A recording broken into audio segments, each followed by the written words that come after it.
crash on a place known as the Venice of the North, installed across 14 islands, connected by 57 bridges, where a lake named Malaren meets the Baltic Sea, a maritime landscape where the water is so clean that you can fish right in the city center, a place that offers access to an archipelago of over 30,000 islands and where your daily transit routine is via metro, known as the world's longest art exhibit, then I've got a city for you. Stockholm, Sweden. Our trip to Sweden wasn't planned ahead. It was impromptu. How did it happen? In May 2025, my son graduated from a college, and in late August of the same year, he was admitted to a master's degree program in the Faculty of Law at Slussen, Belgium. To celebrate those two blissful milestones, I decided to take him for another trip by air. First, we were thinking of Vermont for a creamery tour, fond of Vermont's Bon Boucher and Cremant cheeses. Checking the airfare to Burlington, we were surprised by the high prices that were over our budget for a domestic flight, and we always use Delta. Then in September, the price was seasonally rocket high. Then we decided to fly to the neighboring Canada. Flight tickets to Quebec were almost the same, over $1,200 per passenger. Then my hot spark advanced and I checked the flights to Europe, and they were way cheaper. So our next task was to choose a European country, and we both found ourselves at ease selecting Sweden after a long break from my last European travel. The round-trip tickets were purchased from Delta, as always, in late September for an early October visit, and regardless of the short notice, at amazingly affordable price for crossing the ocean twice. Why early October? For US citizens like ourselves, a visa is not required when visiting Europe for less than 90 days. As we already had US passports for about a decade, we were flexible in timing. I only checked for possible minor updates and regulations, and what I found was that starting from October 12, 2025, the EU intended to implement an entry-exit system, EES, a new digital automated border control to replace manual passport stamping in 29 European countries. As I wanted our passports to be manually stamped for memorabilia, my archive has plenty of stamps from my former visits. I booked tickets for the week prior to October the 12th. Besides, I wanted to avoid additional online pre-registration hassle and fees. Happy with the timing and tickets, I commenced finalizing the hotel from my shortlist. Sadly, on October 1st, 2025, the US government was shut down and the flight traffic controllers, FTS, as well as TSA workers were showing up with no pay. We were reasonably concerned about the security of our flight crossing the Atlantic, and my son, who was excited for the trip, asked me to cancel everything. "It's better to be sad than sorry," he said. After a short deliberation, I realized that we could take a risk because, you see, the flight controllers working for the US government are only in charge of the flight portion covering one OCA or FIR. Let me rephrase. Flight traffic controllers split the Atlantic Ocean into large non-radar oceanic control areas, OCA, or flight information regions, FIR. Using procedural control, they track aircrafts via pilot position reports, SATCOM HF radio, every few degrees on longitude or waypoint. Thus, flights from Atlanta across the Atlantic are managed by OCA taking over 200 miles offshore, typically by New York or Gander. As the maritime distance from Atlanta to Stockholm is around 4,500 to 5,000 nautical miles, approximately only 24% of the flight was expected to be monitored by no-pay FTC from New York OCA. So we embraced the risk. Stockholm is a compact city. In the meantime, an assembly of 14 islands. Norrmalm, for instance, is a central city location offering top dining and shopping options. Gamla Stan, the old town, charms with cobbled streets, colorful medieval buildings, and the king's palace. And Vasastan is a more serene, green mindset sanctuary location with cheaper accommodation. Affordable hotels in Stockholm get snapped up months in advance. The issue is the private bathroom, and I'm not kidding. A budget traveler with a short notice, I could not find an affordable room in Stockholm with a private bathroom. Prices started from $400 per night if you opted in a private bath. I had shortlisted 3 hotels. You can see it from my tour journal. About to pay and reserve, the US government entered the shutdown on October 1st. Wasting a few days on our FTC concerns, I lost those options. In despair, I booked a boat cabin at Rygerfjord in central Stockholm, a great location. At first, my son was shocked with my selection. But when we arrived, the place itself was prettier and more convenient than displayed online. Those were 3-floor, 3-level boats with several showers in each floor, fully equipped large kitchens,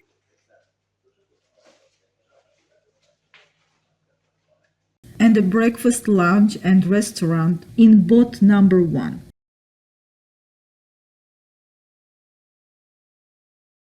We took boat number 3, a second-floor cabin with a large window.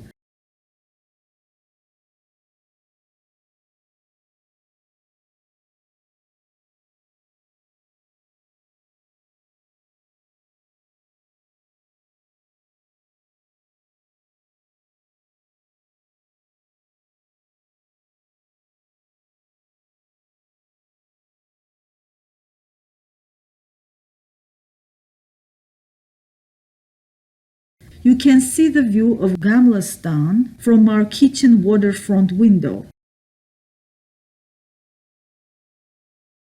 We were in a walking distance to the central station, Gamla Stan, the king's palace,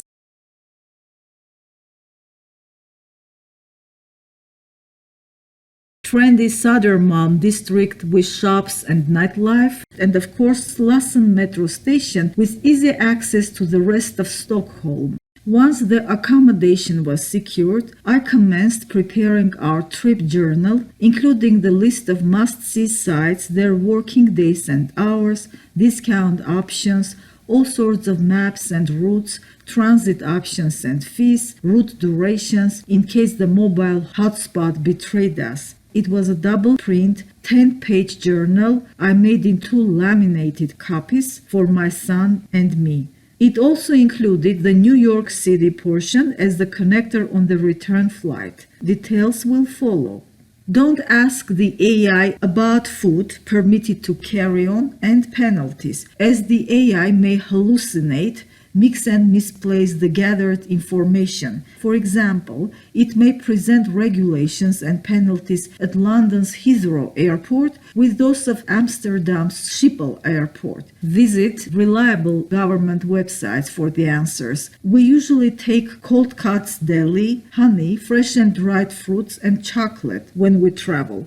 But for this trip, we had to abandon our habits because one cannot carry dairy, cheeses, honey more than 3.4 ounces because honey is viewed as a liquid under the 311 rule. Nor can we take meats, cured, uncured, canned, corned, dried, smoked. But smoked salmon is okay. Go figure. Some fresh veggies like carrot and celery may require a phytosanitary certificate to prove that they are pest-free. So what I did, we took smoked salmon in sealed packs, chocolate, dried fruits, and to fulfill our craving for cheeses and veggies, on the eve of the flight, I baked puffed potato pies, piroshki, heavily mixing the filling, the mashed potatoes, with shredded cheese, celery, and carrot. That's it.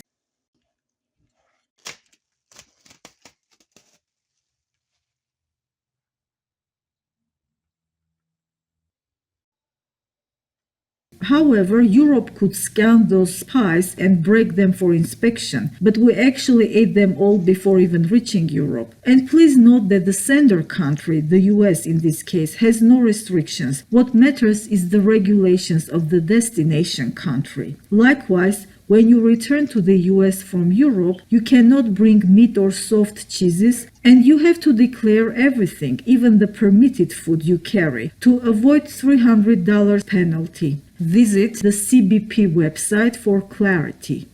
As you know, the US, UK, and Europe have different electrical standards, plug and socket types. Type A and B sockets are used in the US, Canada, and Mexico. Type C works in Europe, however, with some variations between European countries.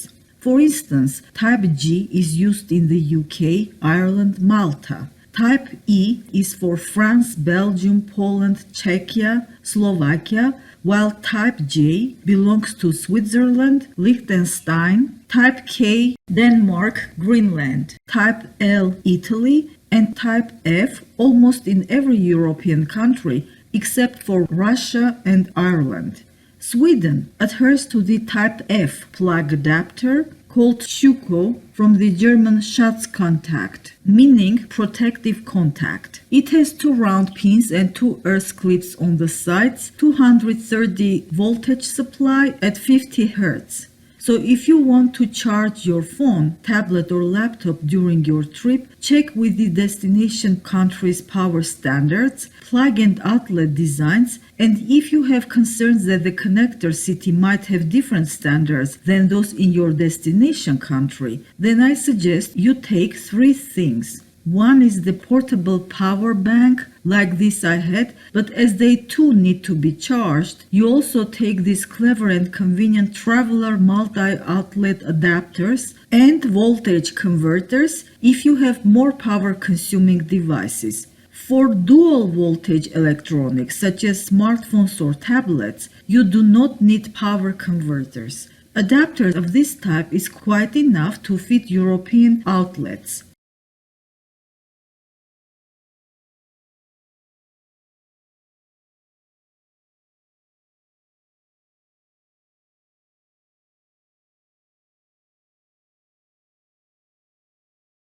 Use a power converter only for single voltage, high power heating devices like hair dryers, straighteners, or irons. Traveling from the US to Europe, you have to secure a reliable line. Roaming phones are excellent for instant connectivity, allowing you to use your home number immediately upon landing, but those are expensive. While some carriers offer unlimited international plans, many charge $10 to $25 daily and excessive data rates, which is inconvenient for long stays, so they may be at risk of bill shock if a flat rate plan is not added. Besides, many plans cap high-speed data and offer slower speeds afterward. There are also security risks in public Wi-Fi areas. If you want to use your regular US phone device in Europe, make sure that your provider has unlocked your SIM card so you will be able to purchase the destination's SIM card either online if eSIM is suitable for your device, or physically swap the Europe's SIM card upon the arrival to get their local phone number. Many stores in European airports, in Sweden for example, being Arlanda of Stockholm or Landvetter of Gothenburg, as well as convenience stores like Pressbyrån and 7-Eleven, major mobile stores like Telia, Telenor, or Tele2, or electronic stores like Elgiganten sell both SIM cards ranging between 9 to 40 euros and prepaid phones for short stays. If you want to buy a prepaid phone in the US to use it in Europe, like one from TracFone, make sure you have purchased and used it 60 plus days. And even if the TracFone assures that they have unlocked the SIM card, do not take it as 100% truth, because it may not be the case upon the arrival when it will be too late to fix the issue. In that case, you can entirely rely on Wi-Fi.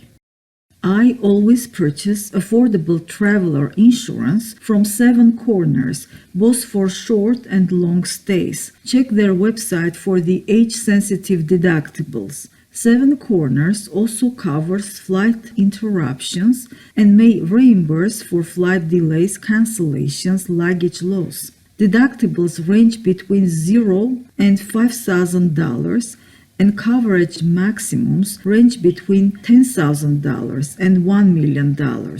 Pre-existing conditions are excluded, obviously. Note that there is a difference between the Seven Corners insurance for visitors to the U.S. and for the U.S. citizens or residents traveling outside the U.S. The latter have more benefits and protections. Besides the medical need coverage, Seven Corners also arranges medical evacuation and repatriation of the remains. Seven Corners insurance also covers emergency dental treatment for sudden relief of pain, with about $200 to $250 limits. It also covers injuries to the sound natural teeth, but with higher limits, of course. This coverage is intended for unexpected pain that occurs during the trip, not routine care for a pre-existing problem.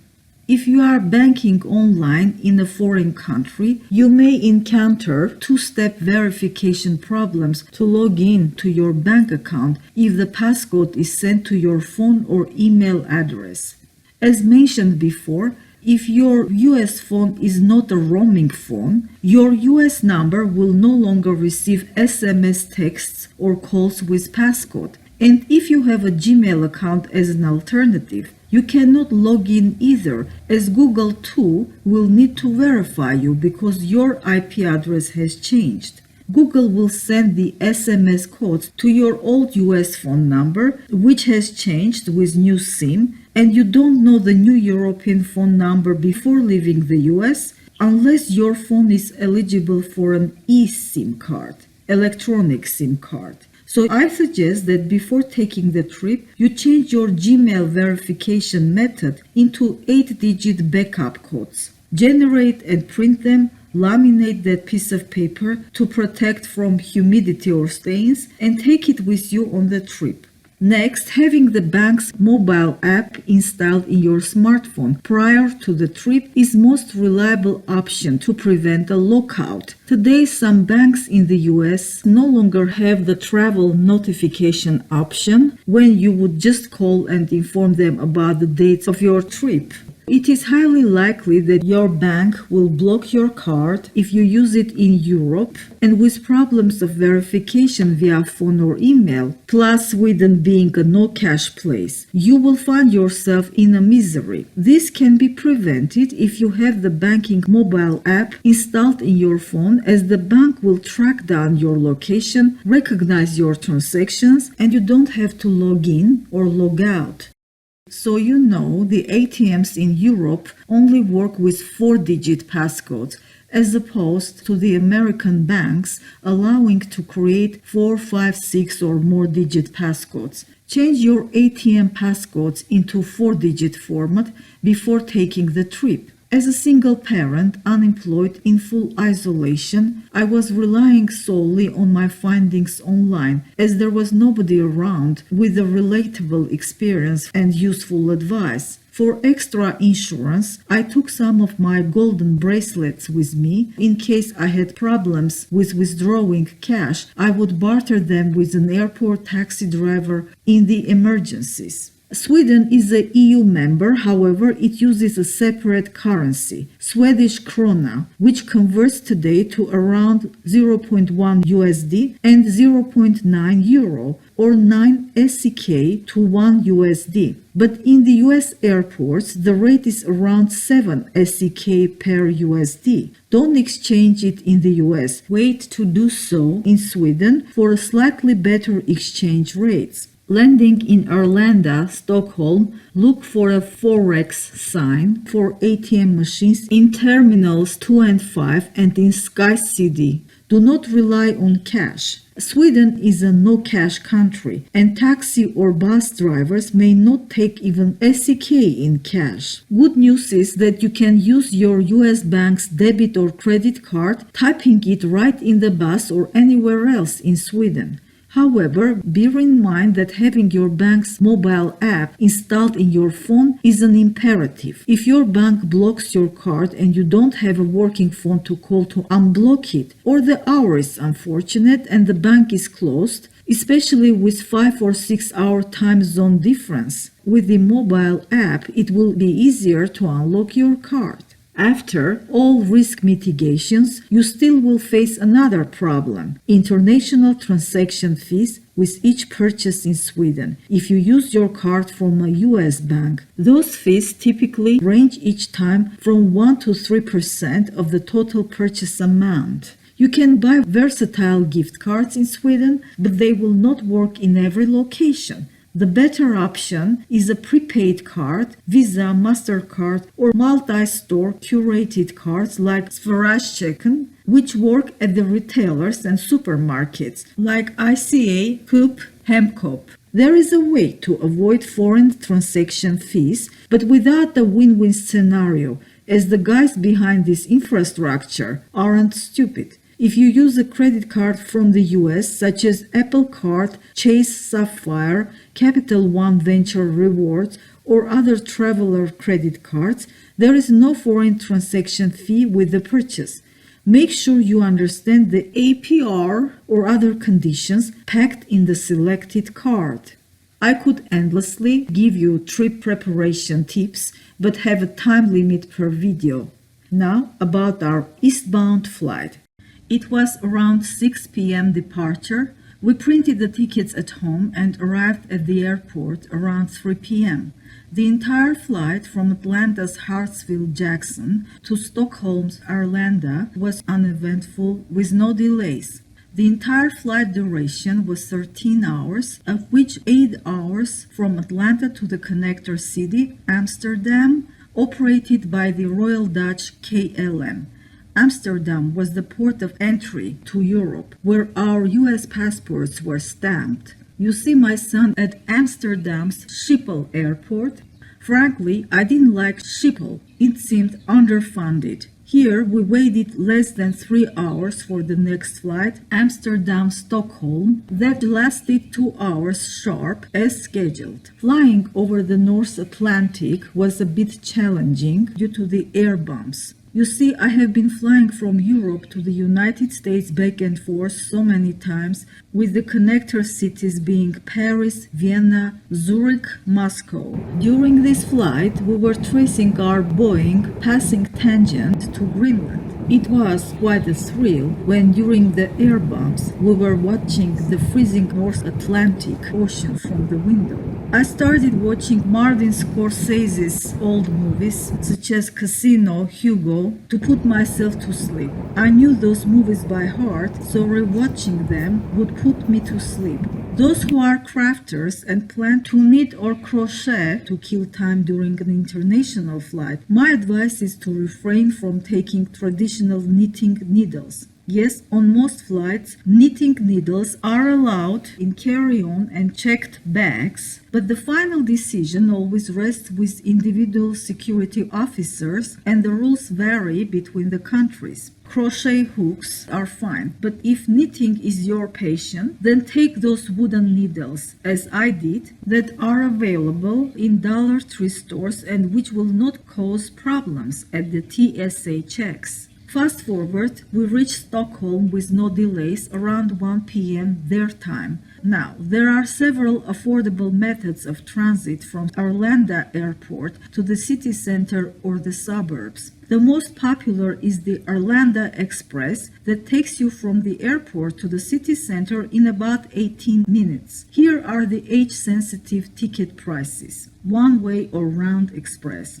Arlanda Express departs every 10 minutes during rush hours and every 12-15 minutes at all other times. Next is Flygbussarna, which is way cheaper as you see, and the tickets are valid for any departure time on the selected route for 3 months from the date of purchase. Flygbussarna buses depart every 5 to 15 minutes and the one-way trip duration is 40 to 45 minutes. For car rentals, check the CarJet website where you can shop for a variety of vehicle marks, models and years of production.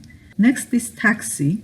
There is a large taxi park behind the Terminal 5. Taxi was our choice and let me explain why. Indeed, on average, taxi rates in Sweden range between 12-15 SEK per kilometer with a starting fee of 49-59 SEK. And so for one passenger, a taxi ride from Arlanda Airport to central Stockholm will typically cost 500 to 800 SEK, taking 35-45 minutes, which make the Arlanda Express a better option. However, as taxi fares are not regulated in Sweden, some drivers can overcharge, the others will undercharge. Always agree on a fixed price before getting in. In October of last year, 2025, the flat taxi fare from the airport to the city center ranged between $75 to $100. But we were lucky to meet a nice driver who agreed to take us directly to the hotel for $60 only. That was a gorgeous deal. He was a decent guy who even agreed to take us back to the airport on our last day,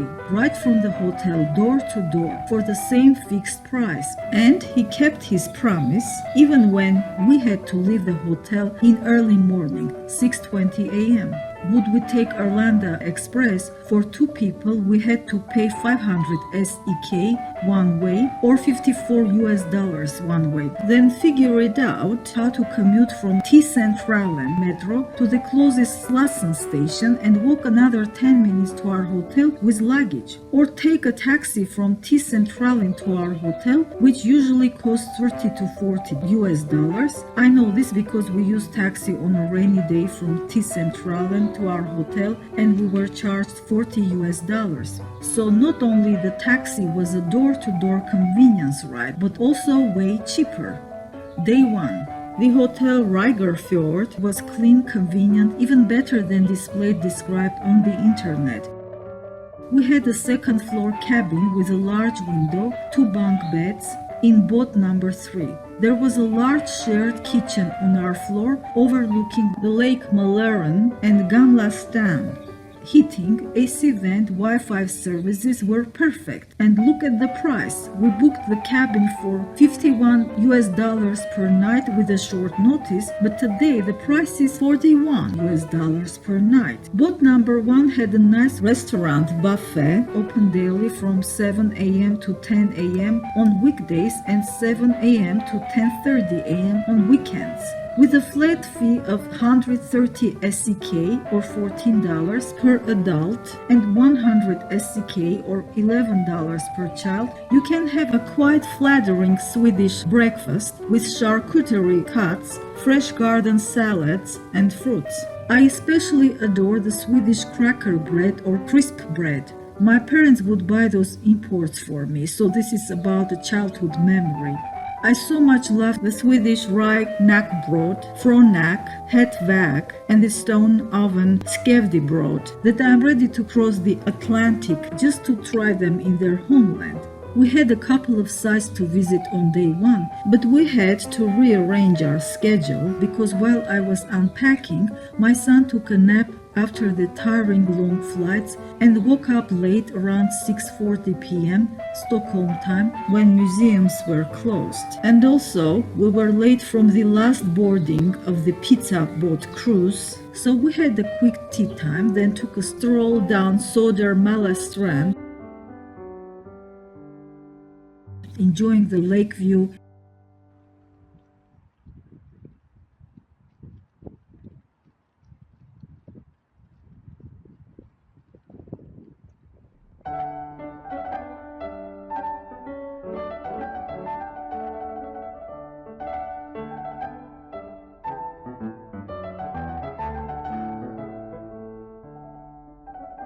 as well as Brygeriet, Marahisen, Smedjan, and other fascinating buildings in central Stockholm. The Nobel Prize Museum in Gamla Stan, the Old Town, was less than a 20-minute walk from our hotel Rygerfjord via Södermalmstrand and the Slussen Bridge. On the way was Högsta domstolen, the Supreme Court of Sweden, located at Bonde Palace. Walking by, you could often meet young or middle-aged activists gathering outside the courthouse to promote social causes. The compact Nobel Prize Museum, located in the former Stock Exchange building, Bordshuset, celebrates the genius and legacy behind over a century of Nobel Prizes. As the museum is quite small, every possible inch of space is well used for exhibits. This is where dynamite meets diplomacy, and I mean it literally. Alfred Nobel, the chemist who established the prizes, was the very man who invented dynamite in 1866 and who got the patent in Britain in 1867. Making his massive fortune of explosives, he dedicated his 1895's will to funding awards for the impactful inventors, diplomats, writers, and scientists.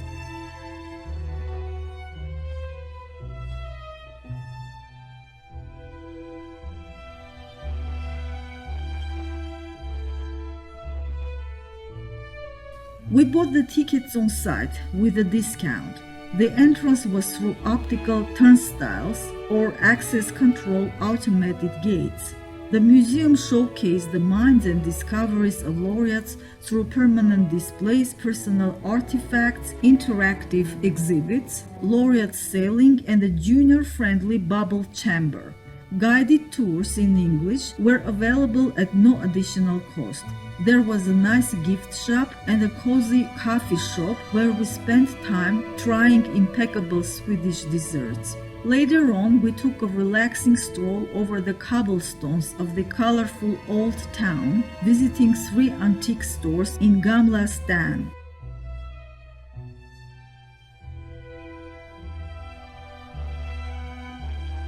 This one, Brinken Antique, located on Storkar-Kabrinken First Street, had a vaster collection including the Soviet-era Kubachi pieces.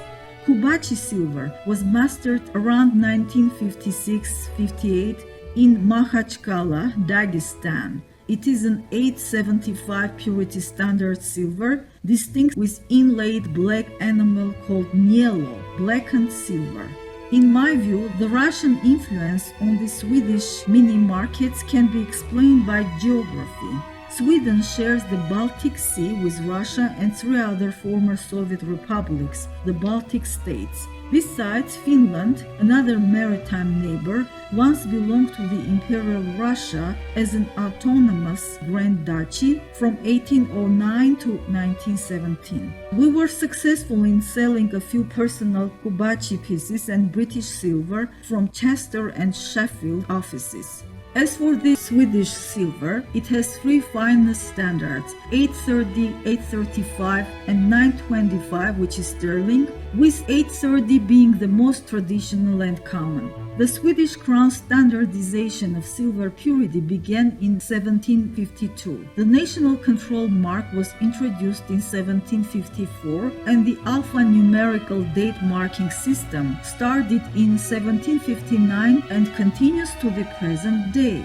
After, we dined in a charming restaurant, Fika and Wine, on Österlangatan 5th Street. In Swedish, fika is a generic term meaning a coffee and pastry break, so you can find many restaurants or bistros named Fika in Stockholm.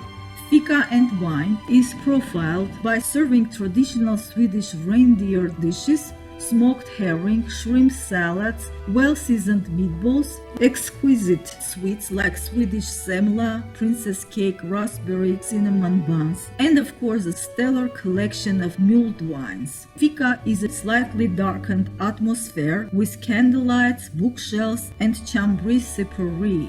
We ordered SOS, which is a traditional smoked herring appetizer, braised in cheese and schnapps, and that's what explains the acronym SOS, standing for Sil, Ost, Och, Snaps, herring, cheese, and schnapps. We also had chèvre toast, which is a warm goat cheese drizzled with honey and garnished with walnuts, pine nuts, and pears. We had köttbullar medmos, Swedish meatballs with mashed potatoes and black currants, tasting regal. And finally, Kivik's branded popular citron and jordgubb lemonade, which is lemon and strawberry lemonade. The net bill before tips amounted 654 SEK, which is about $70. So in Stockholm, tipping is neither expected nor required because service workers are paid a standard living wage. However, rounding up the bill or leaving a 5 to 10% tip for an exceptional service is completely acceptable, and which we did. So overall, we paid $90.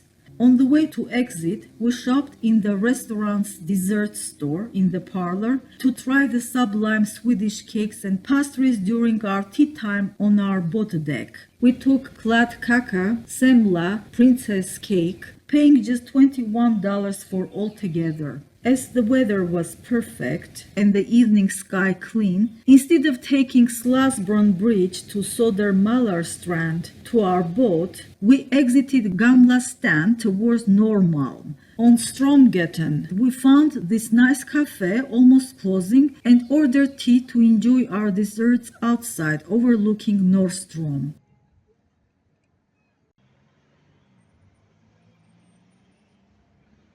There are 4 main water bodies surrounding Gamla Stan and King's Palace. One is Lake Mälaren to the west of the island, entirely freshwater lake where you are allowed to fish. This is close to our hotel. Next is Rygerfjord, the easternmost and deepest bay of Lake Mälaren, separating Gamla Stan from Kingsholmen Island. Third is Strömmen, a central waterway connecting Lake Mälaren to the sea at the northern and eastern sides of Gamla Stan.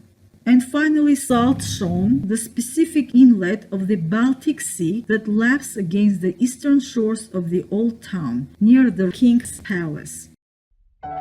We started the day by watching the changing of the guards ritual at the outer courtyard of King's Palace, Kungliga slotted. On weekdays, the ceremony begins at 12:15 p.m. and lasts for about 40 minutes.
It was lovely to chat with one of the guards.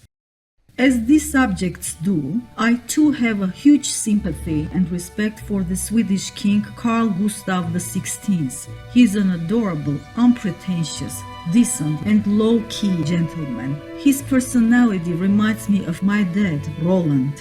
He's kind of a person like, I'm the king, sorry guys. And the Queen Sylvia is another marvel. In June of this year, 2026, the couple celebrated their 50th wedding anniversary, the Golden Wedding Jubilee. We took a couple of snaps at the monuments of King Carl Johan XIV, on Slottsbacken, King Gustav III, King Adolf Frederick and Christina Gyllenstierna, a national heroine known from the defense of Stockholm or Stockholm bloodbath of the 16th century. Next, we visited Karolinska Institute, the Solna campus, commuting to Nobel's VAC 6 by taxi. I had a meeting with a colleague at 2:30 p.m. The meeting went so well and warm, even with an extension, as Elizabeth introduced me to other scientists from the metal toxicology and clinical immunology departments, something that wasn't planned ahead. It was a truly invigorating momentum. We returned from Solna at 3:40 p.m. and by public transit, as our taxi driver could not wait that long. The return to the old town was a 40-minute ride from Hagaplan to Marievik, Route 5, then switching to Route 192 to Slottsbacken. As it was our last day in Sweden, we decided to skip the planned visit to ABBA Museum. For me, it was a painful change in the protocol, as I'm the ABBA generation by heart and spirit. But my son is not, he's Gen Z, although unlike his age peers, he's much into classical music. And so we took a waffle and sweets stroll in Gamla Stan, visited a farmer's market. As it got chilly, we stopped by this charming soup restaurant right behind the King's Palace, as my son wanted a hot bouillabaisse. Café Gillette on Tranxant's 4th Street is more of a French-style, cozy place with cobblestoned walls and candlelights, and we noticed a lot of French diners with an Alsace accent, northern France, the German border. The service was great as expected, so was the meal. We ordered only a few things because we were in eat and run mode. Broccoli quiche, green salad and bouillabaisse, red seafood soup with saffron. And look how uniquely nice is this hand-printed bill. I love that, as it symbolizes diligence and respect. After, we shopped at the Coop supermarket in the historic Jarntorget Square. Back in the 14th century, it has been the iron trade hub. We bought gas water, beer and some cold cuts to enjoy outside in the square. At around 7:30 p.m., vicious rain started pouring and we picked up a random taxi, heading back to the boat hotel as we needed to pack for the return flight to New York City. It was some Lebanese or Pakistani driver who charged us $40 just for a short ride from Gamla Stan to Rygerfjord, indicating that it was even discounted as he could charge us $60. Our taxi driver arrived accurately at 6:20 a.m. to take us to Arlanda Airport for the 10:20 flight, Delta 2190, Stockholm, New York. It was the same driver who had served us on day one. His flat rate was decent, just $60, but we paid $70 for his outstanding service.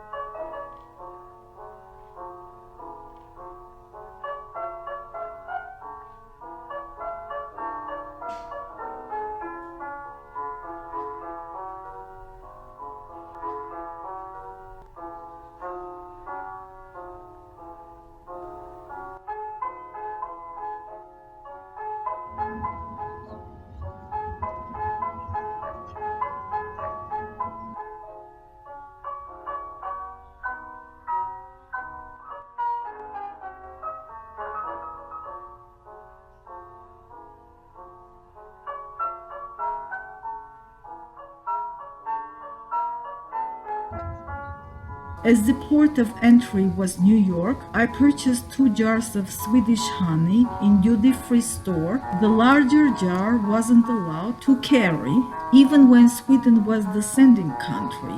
The flight was smooth and uneventful. We managed to greet Greenland again, flying by closely. Per my son's request, I had customized our return flight tickets so that we would have 8 hours to spend in the connector city, New York. New York City was an unpleasant place from start to end. I had been in Manhattan back in 2000 and didn't like the vibe. Lack of vegetation, silly skyscrapers, ridiculously overpriced life, air full of noise and neurosis. My son just wanted to see the Statue of Liberty closely. There are several ways to approach. The Staten Island Ferry is a free federal service running from Lower Manhattan to Staten Island that passes Lady Liberty and provides sweeping views of the New York harbor.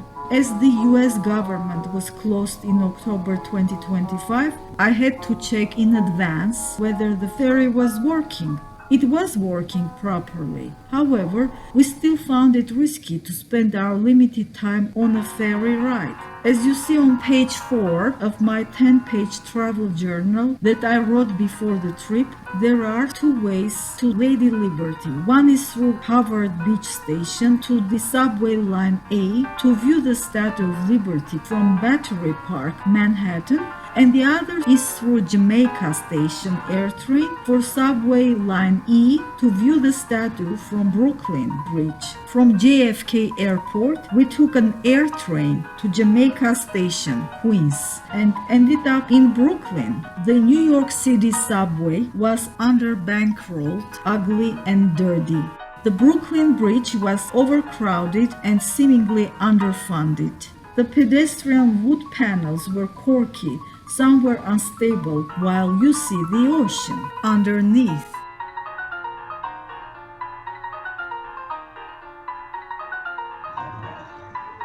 We returned to JFK Airport on time. To my question, what was the worst thing about New York City? My son's answer was the subway. We couldn't wait to fly back to Atlanta.